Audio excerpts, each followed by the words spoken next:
For 20 years and 15 films, Pixar Studios were unfailing. Literally every one of their works was a landmark. During this time, Pixar projects won a whopping 10 Oscars. And even if a film wasn't well received by the press, the box office was still phenomenal. Pixar had conditioned us to this formula so much that it seemed it would always be this way.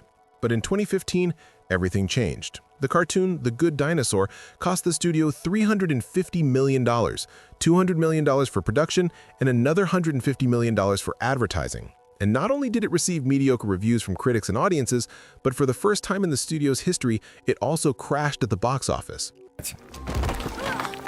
This is the strange and convoluted story of how Pixar, a studio that had been a well-oiled machine for years, a benchmark for quality and consistency, somehow spent trillions on a cartoon that turned out to be simply worthless. In fact, at the heart of all Pixar films is one simple question. What if? What if toys had feelings? What if superheroes were real? What if monsters really lived under our beds? And at the heart of The Good Dinosaur is a truly brilliant question. What if the asteroid that killed the dinosaurs had missed us?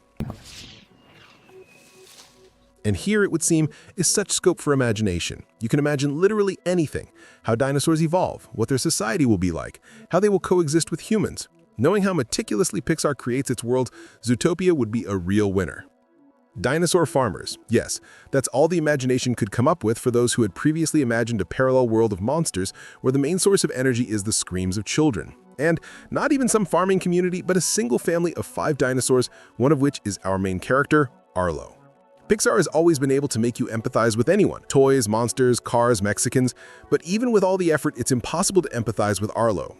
To immediately understand how boring and shallow a protagonist Arlo is, his main and only characteristic is that he constantly yells. Someone even calculated that over the hour-and-a-half runtime, Arlo yells on average every 2 minutes, which, as you can imagine, is a lot and very annoying. Arlo also has a dream. By doing something significant, he'll leave his mark on the wall, just like his dad and all the other family members did. And how boring that is. Well, Pixar had characters who discovered uncharted lands, found themselves in the underworld, saved humanity from destruction, and now the hero just wants to stain the wall? Arlo ends up meeting a human child named Spot, and by a twist of fate, they find themselves miles from home and must now become friends and find their way back. That's basically the whole plot. And therein lies the film's main problem. The original idea was, what if dinosaurs hadn't gone extinct and therefore eventually ended up living alongside humans? But in the cartoon, it turns out, what if a dinosaur had a dog, because Spot, while he looks human, acts like a mutt? And not only does the original idea go down the drain and never develop, but watching a human being treated like an animal is pretty creepy. The film has some pretty serious problems with coherence, which isn't surprising considering 7 screenwriters worked on it. Childish antics are combined with outright cruelty. The last one, well, I drowned that croc in my own blood.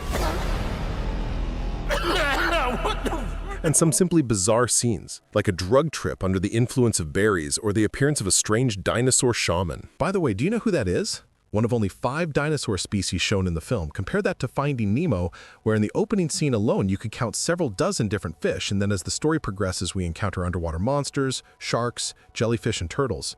Except Nemo came out 12 years earlier. It is evolving, just backwards. The world of The Good Dinosaur feels surprisingly deserted. There's not a single memorable location. We have forests, plains, mountains, plains, forests. It's like you've logged into a server of some old online game and there's no one else there and you're just running around all alone in these empty spaces. And yes, I think you've noticed that, to be fair, it all looks absolutely stunning. The landscapes in The Good Dinosaur are frankly photorealistic. Just look at that water. That moment looks like it belongs on a National Geographic show. And here the creators even created glare from the sun as if it were reflected on the camera lens. The problem is that, unlike the rest of the world around him, the main character, on the contrary, looks extremely simplified. And you repeatedly get a sense of dissonance. Cartoonish Arlo feels like a dumb, alien object against all these photorealistic landscapes. That's how The Good Dinosaur turned out, and I think it's now even more interesting to figure out why it turned out that way. What exactly went wrong in the Pixar machine that had been stable for 20 years? It all begins back in 2009 when the idea for The Good Dinosaur came to Bob Peterson, a Pixar veteran, animator of the original Toy Story and screenwriter of Finding Nemo and Up. Just so you understand, literally everyone at Pixar is constantly coming up with plots for new projects, but 95% of these ideas remain just that, ideas. However, the studio's management ultimately liked the plot of a cartoon about a talking dinosaur and his Neanderthal friend. The project was given the green light, and The Good Dinosaur was announced for release in November 2013.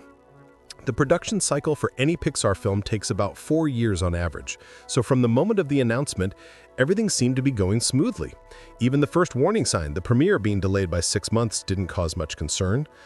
But in the end, less than a year before the cartoon's release in the summer of 2013, problems became obvious. Naturally, no one will provide us with any reliable information from behind the scenes at the studio, but if rumors are to be believed, this is what happened. Bob Peterson was too attached to his idea, so he kept loading the cartoon with new characters and plot lines. Ultimately, the story simply reached a dead end, which could only be resolved by radically overhauling the entire film.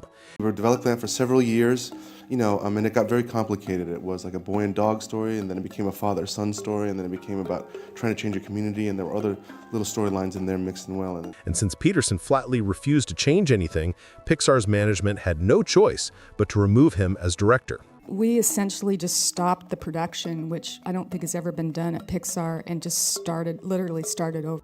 There were even rumors of canceling The Good Dinosaur altogether, but after all the effort and money expended, that would have been a shot in the foot. While the staff might have been able to survive the cancellation of a project they'd been working on for several years, the studio's finances would immediately say no. So, after Peterson's dismissal and the firing of virtually all the voice actors, the film was entrusted to newcomer Peter Sohn, who, according to rumors, began rebuilding the film practically from scratch. All that has survived of the first idea is some of the design of the two key characters. Everything else about the story and what it's about and even the look of it has changed. As a result, The Good Dinosaur's premiere was pushed back to November 2015, 2 years after the originally planned release. And for those 2 years, Peter Sohn had to work practically around the clock to deliver the film on time. This is my first time. I was terrified. There were so many moments where I didn't have all the answers, and I was really scared. A reasonable question might arise. Why did studio management ignore the obvious problems for so long and raise the alarm less than a year before the cartoon's release? There are likely 2 reasons.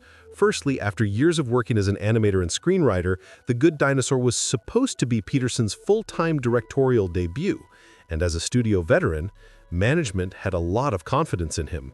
Secondly, money was to blame again. The point is, management knew that kids loved dinosaurs, meaning they'd definitely go see the movie and then buy the toys. So, until the very end, they hoped that somehow everything would magically work out and they'd be able to make their millions off all those Stegosauruses and T-Rexes. Well, as they say, it didn't work out. So, let's run through what we have again. Good dinosaurs look great. They sound great. That moment, frankly, still gives me goosebumps.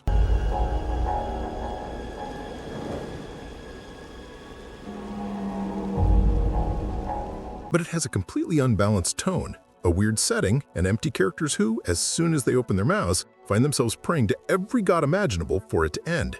And as a classic once said, if you criticize, suggest. Unless you think the entire video is nothing but hate, like look how they screwed up, I actually have a solution that could, if not save The Good Dinosaur, then at least turn it into a film that's actually interesting to discuss. Pixar needed to do one simple thing: remove all the dialogue from the film. And at this point, you're probably already reaching for your keyboard to type something like, "How can this be a film without dialogue? No one will watch that." First of all, cinema was essentially silent for a good 30 years from its inception, and they managed. Moreover, many of the most influential, iconic, and cult films were made during this period. Secondly, a truly good director is able to tell a story without a single word.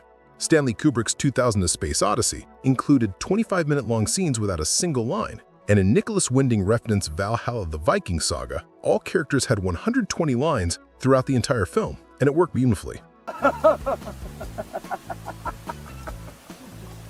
And thirdly, Pixar had already done this. When talking about visual storytelling in the studio's work, people always mention the opening of Up, where the main character's entire life is condensed in 4 minutes, forgetting that Pixar had actually been dabbling in this kind of thing practically from its inception. This scene from Toy Story 2 comes to mind. All the classic Pixar shorts also managed perfectly well without dialogue. And in WALL-E, just for a second, the first meaningful conversation occurs at the 40-minute mark. I wonder if any of you even noticed this. Probably not, because the story would have been captivating without words anyway. Now imagine if we had the same story about a boy and a dinosaur's friendship told in this Pixar style. And in fact, the film does try to do this at times, but there are only about 4 such moments throughout the film, and they are still explained with words. Would removing dialogue have ultimately saved the film from failure? Of course, it's not a given. As we've established, the film had a whole host of problems. But by moving away from banal conversations, jokes, and exposition, the filmmakers would have had to build the narrative solely on visual imagery and some musical cues. And then, at the very least, the result would be something unusual, and at the most, truly unique.